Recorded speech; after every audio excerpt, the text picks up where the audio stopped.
Thank you for visiting Past the Wire TV, the YouTube channel of PastTheWire.com. History remembers moments of extraordinary strength, skill, and determination. True greatness is forged by those who fulfill their destiny.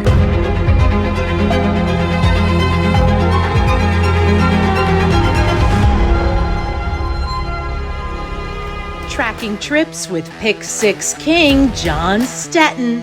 It's one of the best tools in horse racing for any level of player. It's your second set of eyes, spotting troubled trips, betting angles, track trends, horses to watch and favorites to fade, 10 figs, ticket structure, and more. At Tracking Trips, you're a friend with benefits. Not a member? You must hate winning money. Join Tracking Trips now. Visit PastTheWire.com and we'll see you in the winner's circle. Remember, nobody does it better. Hello, everybody. Welcome to the latest and greatest episode of Unfiltered on Past the Wire TV. I'm here with my co-host, Michael Wilson. And we're going to talk about a topic that generates a lot of interest with people, you know, especially the past couple of years. It seems to be kind of a buzz topic, and it's the early retirement of, you know, the better 3-year-olds, the ones that win the classic races, the Triple Crown races, and, you know, the fact that we just lose so many horses early. And you know, that whole argument that we've morphed into a breed to breed sport as opposed to a breed to race sport, and that's kind of robbing us from stars, robbing us of stars in the game. So we're going to talk a little bit about that. There are some that are breaking the mold, especially this year. We've got Rich Strike, who won the Kentucky Derby at a very, very big price, who's going to stick around. Taiba, I believe, we spoke about off camera, is going to stick around. So, you know, there are some, but, you know, let's start with this. Interesting. The last horse that I can think of that won a Triple Crown race or a classic as a 3-year-old and came back and won the Breeders' Cup Classic was Drosselmeyer. Right. If I'm wrong, it's escaping me. I didn't look up the stat, but that's No, I think you're right. Drosselmeyer, I thought, was a good horse. You know, I don't think he was a great horse. I don't think he was a quote star, but he was good. And you know, winning the Belmont and coming back and winning the Breeders' Cup Classic is a nice resume. So Right. My thought process is, if he, as a good horse, was able to build up that kind of resume, imagine if some of our quote better 3-year-olds stuck around, were allowed to develop into, you know, better older horses, how much the game and the sport would really improve. And I get the whole financial aspect. You know, I can't sit here with a straight face and say, Michael, if we had a Derby winner or a Triple Crown winner and, you know, we had a stud deal, that I'd say, hey, let's stick around and make the sport better and race them at 4 and let them get better. I mean, the financial reward of sending them to the farm is just, you know, is too great. You know, I get that, but it'd be nice if there was an offset or a way to figure out somehow to keep these horses on the racetrack. I mean, the Pegasus was designed to hopefully do that, and it has kept a couple of horses around, and I think it's going to keep Cyberknife around for one more start, but it doesn't really keep them around for their 4-year-old season per se. You know, Right. They can get away with running into Pegasus and still making their way off the stud for the 4-year-old season. So, you know, what's your take on it? And at the end of the day, can we come up with some kind of solution where, you know, I've heard things thrown around, well, you know, before you send a horse, you know, to stud, they've got to have so many starts or this or that. All, you know, I didn't hear anything that really made any sense, but it'd be nice to come up with something that would incentivize people to keep these horses around, because like I said, if Drosselmeyer is just, a really good horse, imagine what some of these great horses, if allowed to develop, could turn into. I mean, who knows how good some of them could be. Yeah, and it's probably an unpopular opinion, but my view is most of the best horses are pushed to run at 2, to debut at Saratoga or debut at Del Mar. That eats up a big chunk of the talent pool. Some of those horses make it, some of them don't. Some of them win impressively and are never heard from again. Some of them win a couple starts at 2, make it to the juvenile, not heard from again. So I've always termed the Derby as the best of what's left. And then once you get into the older horse division, it's the what's left of what's not been retired. And so a lot of times, and we can go back and we can start with Drosselmeyer, but another horse that pops to mind who is to me, and some people might argue, and look, I love them, think they do a phenomenal job at Spendthrift. Vina Rosso was an average horse, in terms of, and it depends on what your term of average is, and I look at, when I say average, I'm talking average in the graded stakes realm, right? He was a good horse. He'd won graded stakes. He won the Breeders' Cup Classic, and he came back at 4 and won the Breeders' Cup Classic, and that was a classic that really had nobody in it. It was in California. You and I were both there, and so over the years, luckily this year's Classic was pretty incredible with the field that was put together. And you had Life is Good, and you had Flightline, and then you had Epicenter, and you had as you go on down the line, Rich Strike and some of these other horses that decided to run in that race. It was a Classic unlike any other. I mean, it reminded me of the Classic when you had Ghost Sapper, Azeri, Roses in May, Pleasantly Perfect, a real Classic. We haven't had Classics like that for years. And typically it's because of the monetary incentive, as you'd say, to get these horses to stud, get them rolling. And I think a lot of it comes down to, and the Pegasus initially was a help. The timing of it is, late January, so you can still run in it. And then the boys hopefully are quick learners in the bedroom and can figure it out in the next 2 weeks on what they have to do before the breeding season opens February 14th.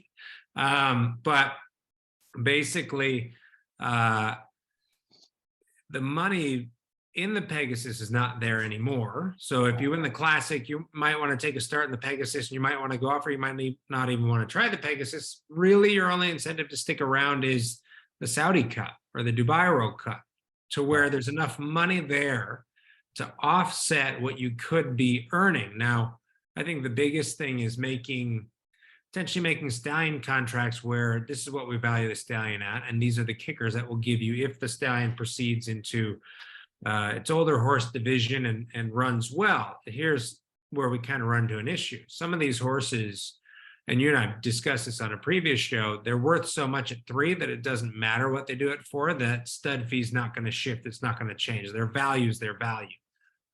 In terms of how the breeding industry looks at it, I mean, I think you and I, if we're looking at racehorses, we look at it differently of what we would think would qualify as a good breeding prospect. But in terms of the industry at itself, it's about buzz, it's about fashion, it's about the now horse, it's about as you see, and I'll not ramble on too long, but a prime example was Omaha Beach, who I think the world of as a stallion. Omaha Beach's yearlings were selling like hotcakes. And then we go into the November breeding stock sale where the weanlings are selling, and they're not selling as well as the yearlings were. And part of that's the market. A lot of the market focuses on first season sires because there's no risk if you're a commercial breeder to breed to a first season sire because they haven't proven themselves or disproven themselves, right? So, but then if you breed to Omaha Beach or you buy an Omaha Beach weanling, by the time that horse goes to yearling auction, those 2-year-olds would have run. And so there'll be a barometer on that horse of did he make it or did he not?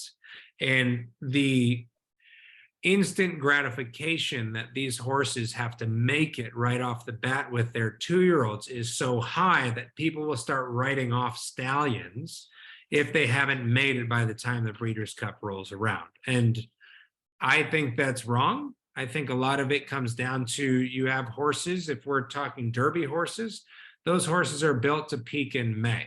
And if those horses are going to pass on their genetics, your hope is that they'll run at 2, they'll debut, they'll run well, but they will also peak in May of their 3-year-old year. But the market is very much built, John, as you said. It's not breed to breed, it's breed to sell.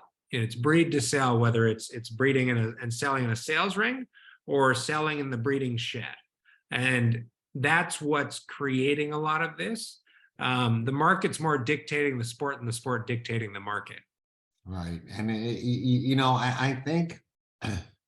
I think that that's one of the inherent problems in the game today, as far as it growing in popularity and attracting new people, because we don't have the star power that we had years ago on a regular basis. Occasionally, you'll have one, you'll have a Zenyatta who sticks around, for a couple of years and develops, a following, but you don't have enough horses like that to really attract people and people to,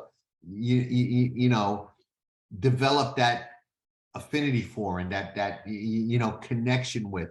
A perfect example would be like, the Cody's Wish story, which is a phenomenal story, and a heartwarming story, and a great story for the sport. He won the mile, fantastic. He's gone. You know what I mean? We're not going to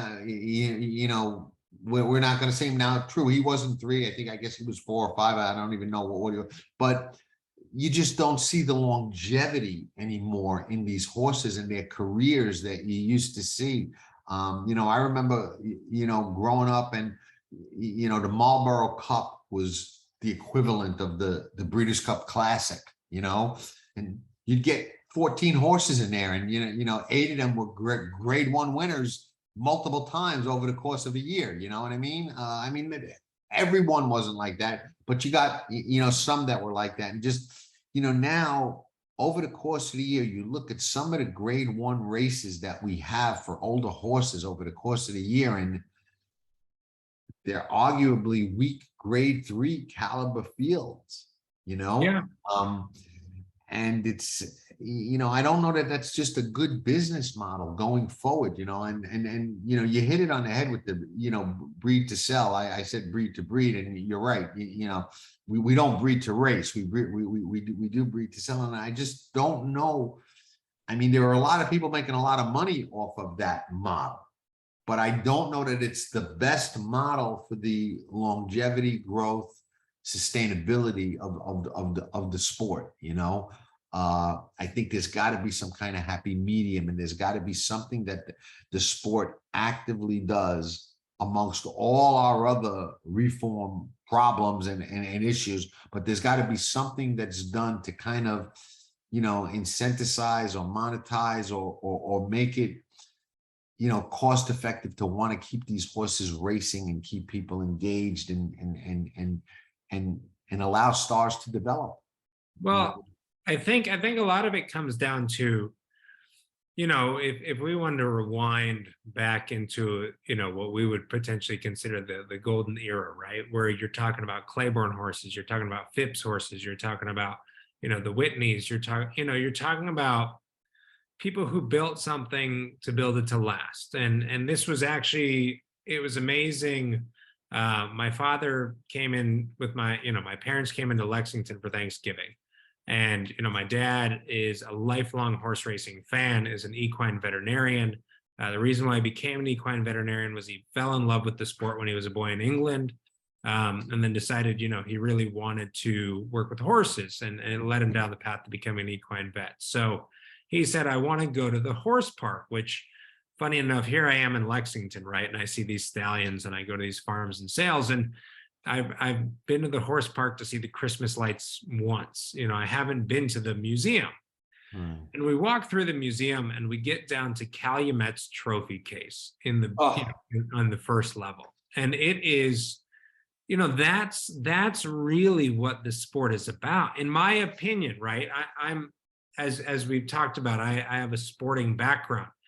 You build something that lasts, right? That really carries on for generations, that really means like a championship caliber team. And you have to have a certain love and passion to invest the amount of time, energy, and money. And granted, Calumet, you can't be broke to build Calumet. Right. But it is possible. I've mentioned it to Dominique a couple of times. I don't see why a syndicate couldn't build the next Calumet. Couldn't go to auction, buy horses, breed horses, do it via the same way that everybody's grouping together to pool money to buy yearlings, and similar where you're seeing stallion deals getting done where there's multiple entities involved in a stallion syndicate, to where you could say, hey, you know what, we're going forward and we're going to build something, really something. We're going to breed these horses, we're going to race these horses, we're going to stand them at stud, and we're going to do it through a crowdfunding model. But we really want to build a championship franchise organization that really helps the sport. That's a really interesting concept, and it's something I've toyed with in my own mind. Not what you're saying to do, but like trying to put my finger on, what's changed. Okay, and I always say you put too many chefs in the kitchen, no matter how good they are, the soup is going to come out salty. Okay. One of the major differences between those farms, when you start talking about Claiborne and Phipps and Calumet and all of those farms, those were homebreds. Okay. Right. They were bred to race. They were bred by people that were wealthy, that generally speaking, the thoroughbred industry was not their main source of income. It was more of a hobby, a tax write-off, like almost only like a sports franchise for people that own, teams and franchises. And they were competitive sportsman type of people. You couldn't go to Nelson Bunker Hunt and say, listen, I want to buy in for 20% of one of his horses. You couldn't go to, Phipps and buy in. You couldn't go to Calumet and say, hey, I'd like to offer you, so many millions of dollars for 25% of Ali Dart. His tail's not for sale. I mean, that's just, how it was. We used to joke when we used to go by the Phipps barn. Okay. It was the first barn when you drove into Belmont. Yeah, Belmont. Okay? Yeah. And I used to do so. The best horses in the world that money can't buy, because you couldn't buy them. They weren't for sale. Today, the economy is different. The world is different. Everything is for sale. And partnerships have kind of taken over the sport. And while I see the minimization and lessening of the risk, and I see the financial model that allows more people to get involved that may not have gotten involved in the different economy, I just don't know that it equates to the same kind of sportsmanship and mentality that it takes to build what you're saying, a Calumet or a Claiborne or Christiana. I mean, there were so many of these great farms back then. I remember when you would go to Saratoga or even Belmont in the spring when the 2-year-old races started, there were 8, 9 babies in the race. 7 of them were homebreds. Yeah. Now you lucky you find 1 or 2. They were all auction purchases, and now it's how much did they bring at auction? It's just a completely different model, and I don't know that it equates to that. I mean, it's a great concept what you say, crowdfunding and getting a syndicate together to build something like that. But you're going to have one person at the top in charge, because like I said, too many people and too many chefs in the kitchen, the soup is salty. Yeah.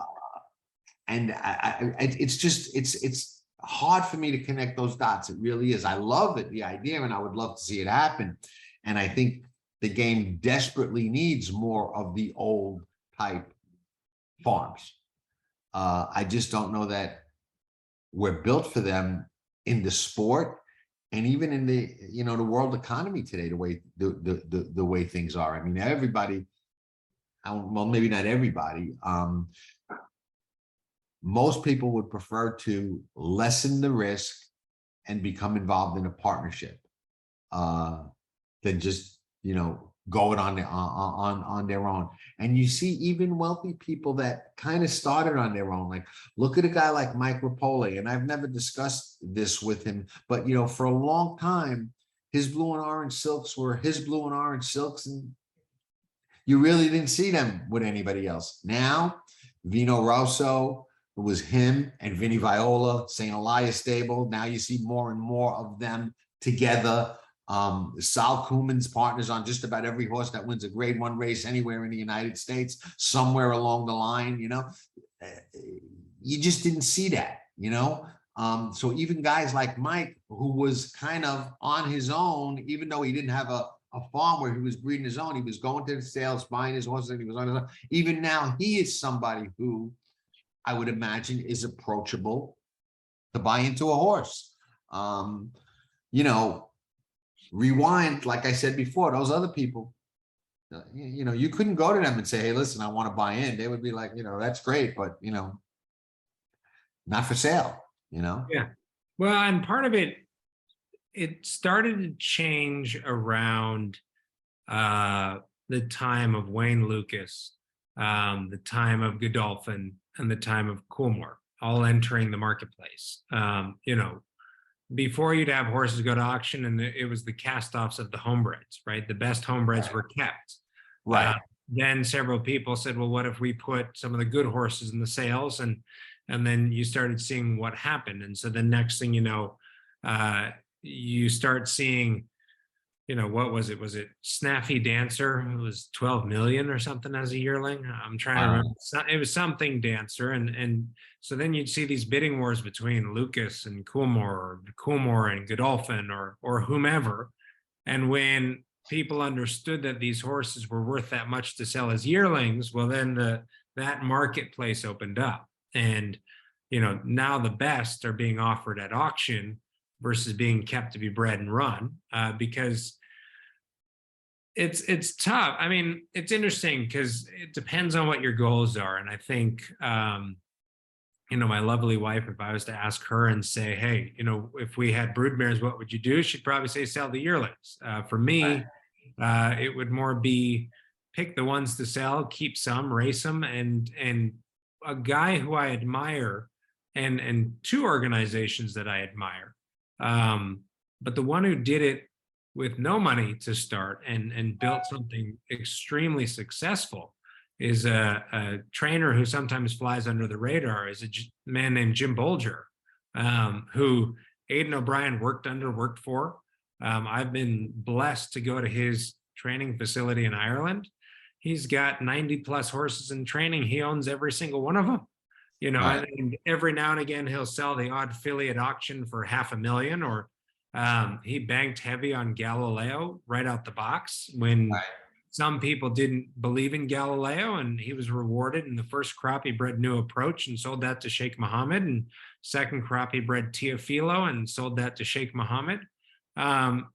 So that's a guy who's proven, if you're shrewd and smart and you know what you're doing, you can build a substantial racing operation yourself over time that can really be something. You know, Coolmore grouped together, it's 3 different people in the original organization of Coolmore, to build what they've built. And arguably they do it still very similar. It's 3 partners, but all the stock in Ireland is, you know, most of it's homebreds, and they buy a lot of horses at sale too, and they stand all the stallions themselves. They don't sell them off, they keep them. Right. So, you know, there's only, and Godolphin's obviously Sheikh Mohammed, and Juddmonte did it for a while, not at the scale of those 2 operations. But that's the thing, is it's still doable, but you have to be, this is interesting. All 3 of those entities are, I mean, Coolmore, they all have presence in the United States, but none are US. They're, you know, They're from outside of the US. Nobody really in the US or US based is really doing that at this point. Well, and maybe, I mean, look, most cultures in the world are capitalistic now. Probably America would be one of the prime capitalistic cultures. So I guess it's just it's what your goals are. I mean, my goal, when eventually we start breeding and racing and selling and doing stuff like that, is I'd prefer to, I know the stallion market, right? If I know that I've got a good, let's say I was the one who, and I know she bought back in, but let's say I bred Flightline, right? And granted, they sold him at auction for $1 million. She bought back in and he turned into a phenomenal horse. Now he's standing at stud. There'd be certain horses that I'd consider hanging on to until they're 2, put them through the paces, see what I've got at the farm as a 2-year-old. And if I think there's some that are great, hang on to them. If I think there's some that might be good horses, but not as good as what I need, sell them on. But to understand the stallion game is Flightline's going to stand for 200,000. They capped him at 140 mares. That's 28 million year one, just standing in the United States. That's before you even shuttle. So if you're patient, and granted, social media and the internet's changed how we all want instant gratification, you could make that 28 million versus now you sold the horse for $1 million, you bought back in. The horse luckily did what, he did. And now you're getting a portion of that profit versus all of it. So I think it depends on risk tolerance. I mean, Dominique has mentioned to me before, that's not why I have a beard, that I'm a bit like Tony Stark. I'll jump out of a plane without a parachute and figure it out on the way down. It's different in risk tolerance. Some people aren't like that. They just, if the bird's in the hand, the bird's in the hand. If you've got money on the table, take it. So I agree. The sport of the sport has changed to where it's, hell, I could give you all types of examples, but the sport has changed from a sport to a business. Right. And I think that's key. I think that's probably as good a way to say it as it can be said. It's really a business before it's a sport right now. And a lot of sports can really be described that way when you get into the nuts and bolts of it. I mean, you look at the NFL, you could be a great player and, mean everything to the team. And, one play, you get injured and all of a sudden, you're expendable. You know what I mean? No matter what you brought to the table in the past. So, I mean, that's just a cold, hard fact of life, I guess, in all sports. But, racing, we've always been kind of different. And,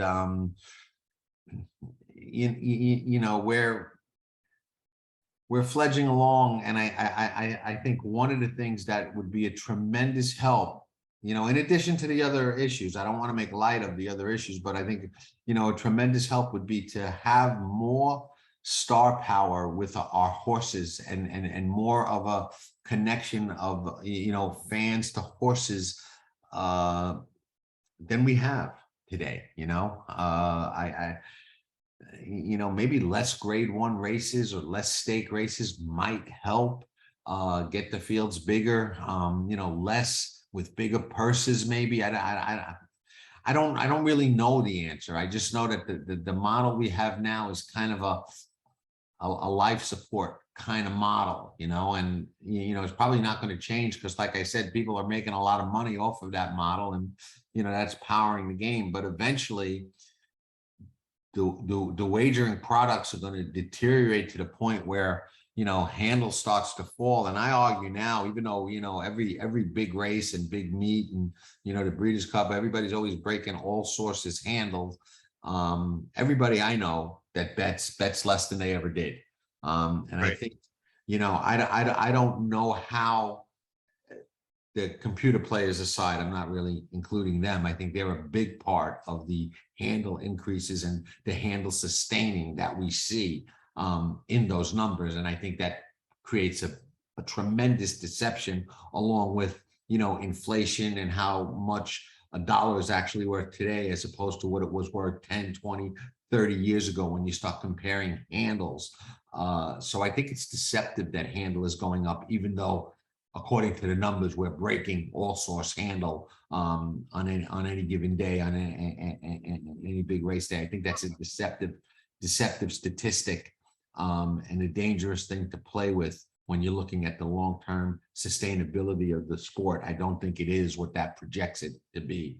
One interesting thought, which I had a while back, is, so if you think of any other major sport, those who would profit off of the sport own the franchise. Okay. So as you said, yes, certain players get hurt. They're more expendable than they used to be, but it behooves you to build a great team, because the great team will then win games, which then helps with merchandise sales, which then helps sell tickets, which then also helps sell beer and hot dogs, and generates dollars for the franchise.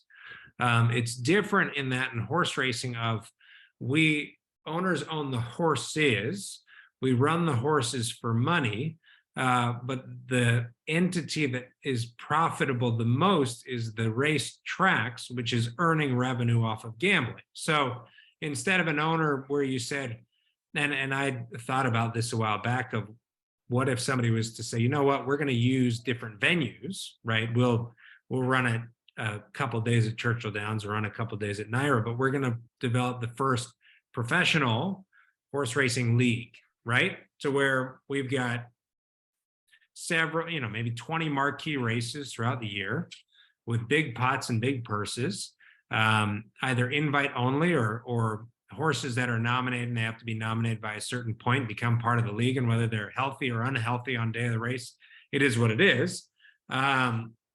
But then that league is owned by the stakes holders of those horses, right? So when dollars come in from media coverage, when dollars come in from sponsorship or ticket sales for that event, that behooves the owners to keep those horses around longer, because there's more of a revenue stream. And that's literally where our sport is.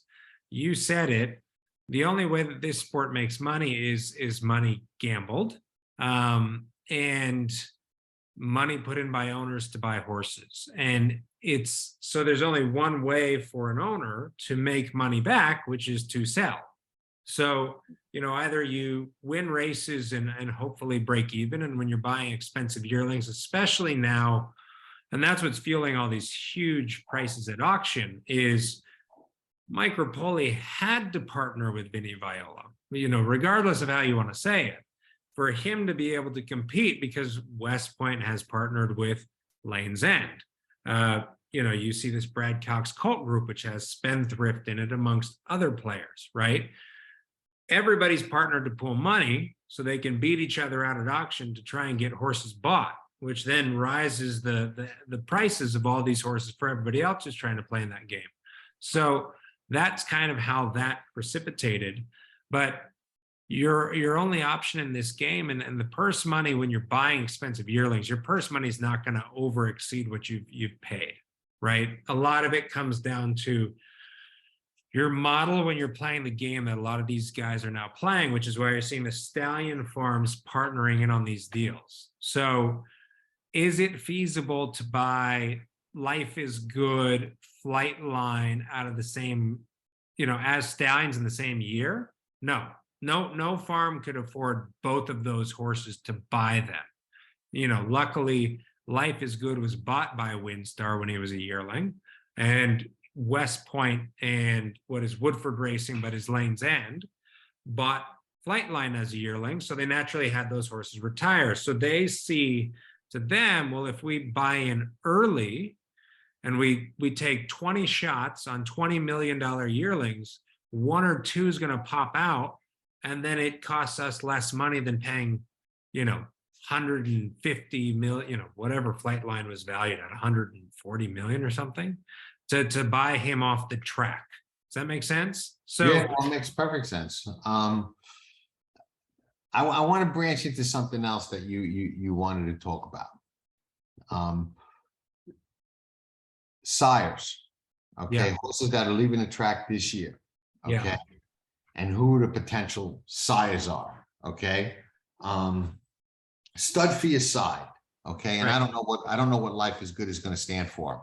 We know what Flightline is going to stand for, but obviously Flightline was the better racehorse on the track. Okay, I think he proved that with an exclamation point. Who do you think is going to be the better sire? Who would you breed to first? Are there any issues about Flightline and the lack of a lengthy resume of races that might dissuade you? What are your thoughts on those two? How they're going to stack up in the breeding shed? I personally, and I'll say Life is Good is probably going to be the better sire. Bold For, statement. for, Go ahead. for two reasons. I think he's got a better pedigree, number one. But then also, if you look at it, freaks rarely replicate themselves in this game, ever, That is true. ever. That is true. Secretariat had, who is Secretariat's best offspring, right? I mean, what General Terlingua? Assembly? I don't know. Terlingua? Yeah, I don't know. And Terlingua was the dam of Stormcat. So Secretariat's hugely prevalent on the broodmare side. He's a very good broodmare sire. That's what he turned into. Right. Bernardini comes off the track and had, I believe he had 60 plus grade or group, grade one, group one winners or producers in his first book. I remember when everybody was applauding that he had alpha, and I said to somebody, he's a complete flop. And everybody said, why? I said, I know what book of mares he had. For him to have that book of mares and produce one grade one horse in his first crop, that's a complete failure. He's coming back in, and you're seeing it with the horses standing at Godolphin, both sons of Street Sense, Maxfield, and the other one they just retired is Street Sense out of a Bernardini mare. Both of them are out of Bernardini mares. So you're seeing Bernardini more on the bottom side. Zenyatta's never produced anything. Rachel Alexandra had Rachel's Valentina, and she had a couple other decent babies. Havre de Grace, have we heard anything from Havre de Grace yet? Not really. They had one of her foals just lost in a stake the other day. I forget which one it was, but I think Pletcher run a baby in the Discovery the other day that didn't do anything. But if you go back and back and back and back, and it's the most interesting thing to discuss in this sport. Freaks rarely, if ever, replicate themselves or produce. They're usually the anomaly, and it's usually the horse that was a very good horse, that was a very consistent horse, that then passes those genetics along and is quite prevalent. And the other reason why I would stand behind my statement of Life is Good over Flightline, how many good sons of Into Mischief are standing at stud that have proven themselves thus far? And if you were to look at the sons of Tappet, you could point to Constitution. I don't think there's, besides him, there's a void, and the APND line is, that's you've got Tappet and you've got a couple other little branches, but of Tappet, he first was thought to be a filly sire. Everybody said he's a filly sire. He's not a colt sire. He's a filly sire. And then he started getting colts later in his career. But Into Mischief's sons have reproduced, and they've produced well. So that would be one of the bigger reasons in my book. No, I wouldn't argue that. I think it's a bold statement, and I don't think it's going to be extremely popular, at least maybe not for a couple of years. It may look, it may age well, may not. I tend to agree with you and think it will age well.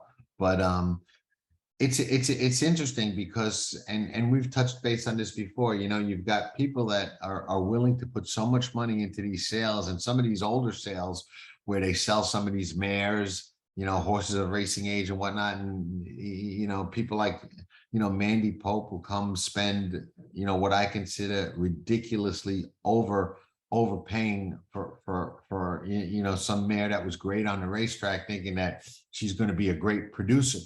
And like you said, it's rarely happens. So to me, it's just such a poor investment when you go, you know, overpay for something like that. You know what I mean? I guess maybe just to, you know, say I own so and so or something. I don't know. I don't think you can really expect to see the kind of return that, you know, would justify that kind of investment in my opinion. And you know, it's so true. Freaks in this game and they very rarely, you know, produce horses that are nearly as talented as they were.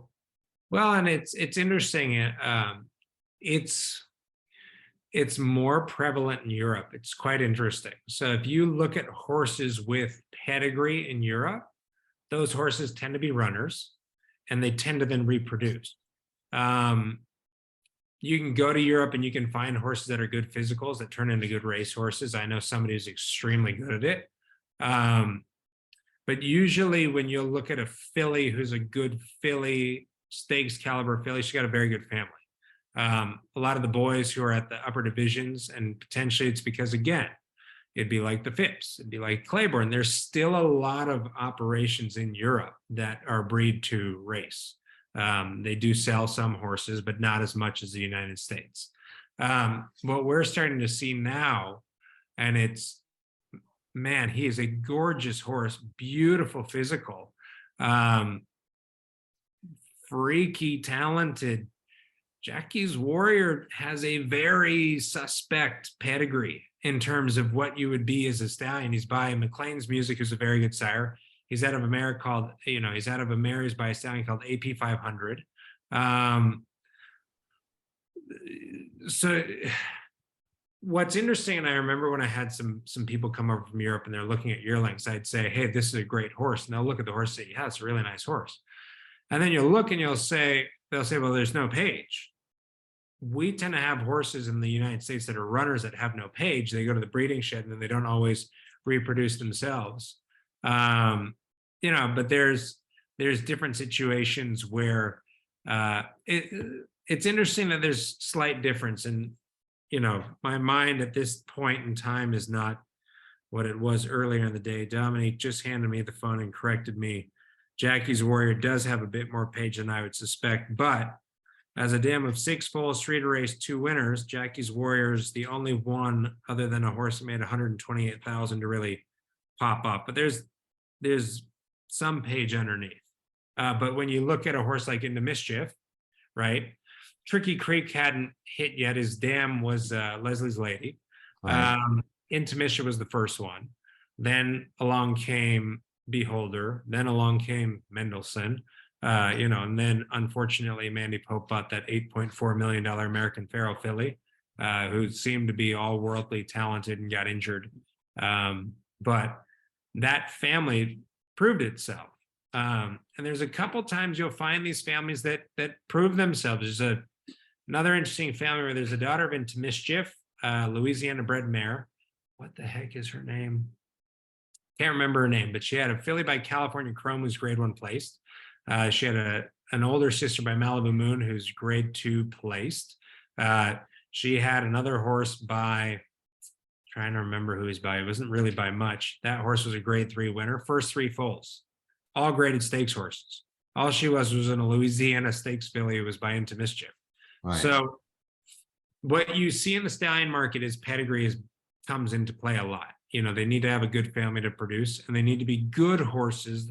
They need to be on the edge of good to great. But freak, I've seen it too often. I've seen a lot of freaks, and you don't see their babies run around anymore. Right. No, I agree. Epicenter, Cyberknife, 2 3-year-olds that were pretty good, having not nice resumes. They're both. I mean, I know we mentioned Cyberknife is going to run into Pegasus, but he's going to breed. After that, Epicenter's off to the breeding shed. Which one you like better? I think Epicenter is probably going to miss this year. I'm not quite sure his timeline because I know they have to do the surgery after the Breeders' Cup to repair the injury that he had. Yeah, that's actually tough. That's a toss-up. You could probably throw different 3-year-olds in that crop to me, and I could tell you. I think Cyberknife's got a good page, and I like him as a physical of a racehorse. Obviously, Gunrunner is proving that he's the next, could potentially overtake Into Mischief as the best sire in the United States. Probably here. He's catching up very quick. And so seeing what Candy Ride has done with his sons, and seeing the, a son of Candy Ride like Gunrunner, I think it's believable that a horse like that could be substantial. Now, at the same time, Not This Time has very much proved himself as the real deal as a sire as well. And his half brother obviously stands at Lane's End. His half brother's Liam's Map, is Not This Time's half brother. So I loved the durability. I loved the toughness of Epicenter, but you could not say that about, you couldn't take that away from Cyberknife either. Cyberknife showed up race after race after race after race. So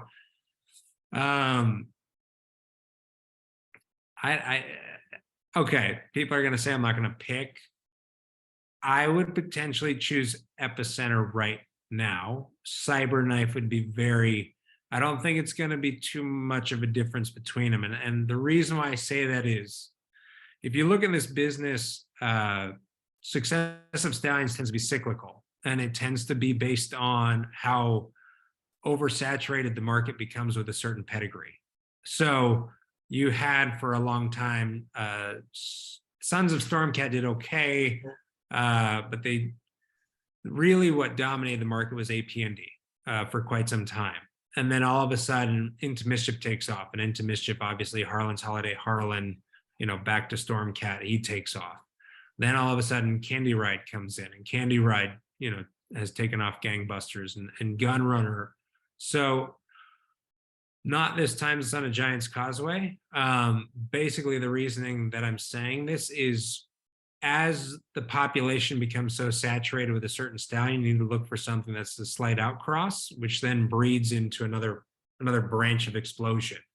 Right. Which is why I would potentially say Epicenter being by Not This Time. I think that's that line of, he's the best Son of Giant's Causeway. So he's the only one that can carry on that mantle. There's nobody else out there. There's a lot of Sons of Candy Ride around. So because of that, and because of what he could do, he's out of a trippy mare. I think he might actually hit well, because it's an option to kind of have something that's not in the marketplace that's oversaturated at the moment. Yeah, I follow. I definitely connect those dots with you, and I could get on board with that. I would lean that way myself, and I'm far from an expert, but that kind of jumps out at me as well. But you didn't say who do I think is going to be the best of the first crop. You asked me who I think is between those two. That's correct. Who do you think is going to be the best? I think, funny enough, Golden Pal is going to be really sneaky. I think he is a gorgeous horse. And looking at him at Coolmore, I think he was obviously with a trainer who's known for early 2-year-olds, who's known specifically for speed horses, who pretty much, if they get past 6 furlongs, it's a rarity, right? Wesley, if he can sprint him, he's going to sprint him. But he actually has a physique that he could have potentially been 2 turns and maybe even handled 2 turns dirt. Obviously, when you're good at something, you're good at something. You do not change it. So he was phenomenal at something. They left it alone. He's the son of Uncle Mo, and he's got a build that I think will lend to actually being a very good sire in the marketplace. He's a gorgeous horse. So you wouldn't label him at this point a sprint sire. You think he's just going to be a great sire and get horses that can get a distance of ground as well? Yeah, I think he's got all the right angles. He's got all the right athleticism. He's, to me, Dominic, he's out of a midshipman mare, correct? Yes. Yeah, he's out of a midshipman mare. So when you think about all of that, he's actually bred for dirt 2 turns. I mean, Midshipman throws grass horses every now and again. He's a son of Unbridled Song. Right. But I see a horse that's going to be very versatile as a sire, who's probably going to produce, because he had so much speed, precocity. But I wouldn't have been surprised if that horse ended up in a barn like Baffert's, that he wouldn't have been a very different type of horse. We see it a lot with Wesley. If they can sprint, he'll keep him sprinting. If they can sprint on the grass, they keep him sprinting on the grass. And he doesn't go outside that mold once they're in that mold. So I think he's phenomenal in this book coming into stud. Interesting. Anybody else out there that we didn't mention that is under the radar, nobody talking about, but Michael Wilson thinks is a lot of potential, a lot of value? Retiring this season? Yeah, going to stud next year. I think everybody's going to flock to Cyberknife because he is the more notable son of Gunrunner. That wasn't my question. I'm looking for somebody under the radar. I wouldn't call Cyberknife under the radar. No, I'm not talking. I'm talking early voting. Okay. I think early voting will be. I don't think he's going to be explosive good. He's a good-looking horse. I think he will throw good horses. He's out of a half sister to Speightstown, I believe.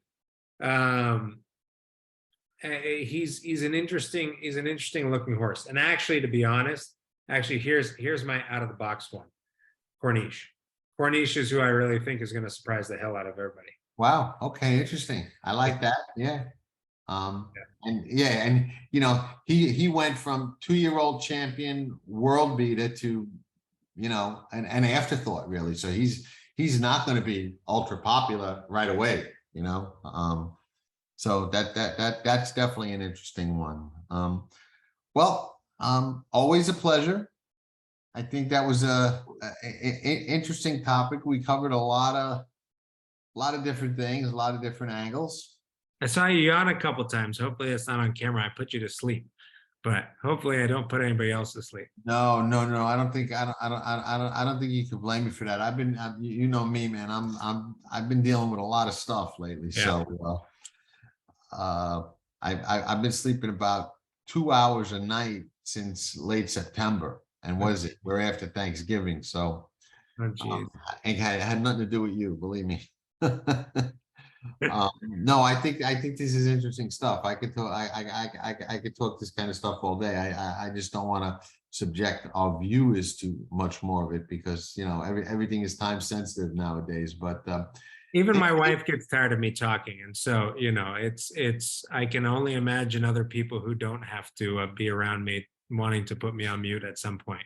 Well, most of the feedback that we get is pretty good, and a lot of this stuff is really interesting. So hopefully the majority of people will stay awake. I believe they will. So anyway, that's a wrap. We'll be back next week with more Unfiltered on Past the Wire TV.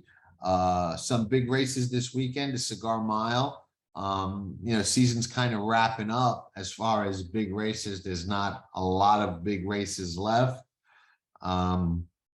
Speaking of the big races, I think that Zandon, who is a 3-year-old, and taking on older horses in the Cigar Mile, albeit late in the year, so it's really not as significant as it would be. But I think he's actually sitting on a really big race and has a very good chance of winning the Cigar Mile against older horses. So it'll be interesting to see how that plays out on Saturday. But the monkey wrench there is that they're expecting a lot of rain.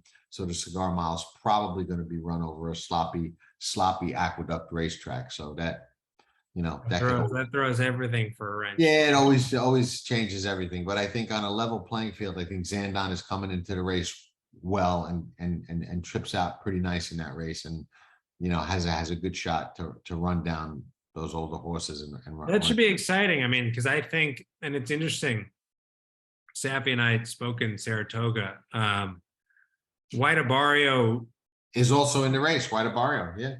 Seems best between miles, probably what he wants. He's probably best between 7/8 and a mile. So kind of, obviously he was in the Pennsylvania Derby and he was in races, a little bit longer than probably he wanted to be in. So I don't know if you'd want to count him out. I think that horse, when he's at that 7/8 1 mile distance, is going to be much tougher than he's shown later in the year.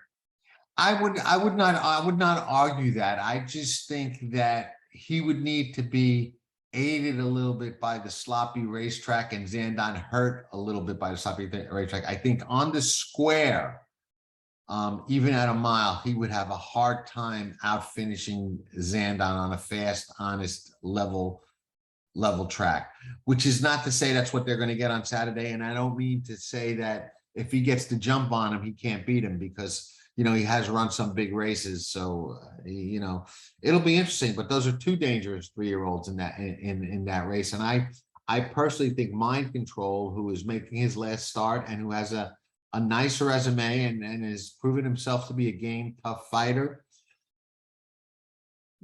I hate to use a cliche, but I think he's kind of lost a step. And I think that these 3-year-olds are catching him at the right time to maybe knock him off as the favorite. So we'll see what happens in the Cigar Mile on Saturday. So anyway, always a pleasure. Absolutely. Ciao for now, and we'll be back next week with more. Sounds great, Gold John. standard Appreciate and it. past performance information is now free, exclusively on DRF Bets. Join DRF Bets with the promo code WINNING. Get a $250 first deposit match bonus, a $10 free bet, and free formulator already uploaded to your account. Access formulator's premium features, including sortable trainer stats, race replays, personalized trip notes, and lots more. Free formulator, exclusively on DRF Bets.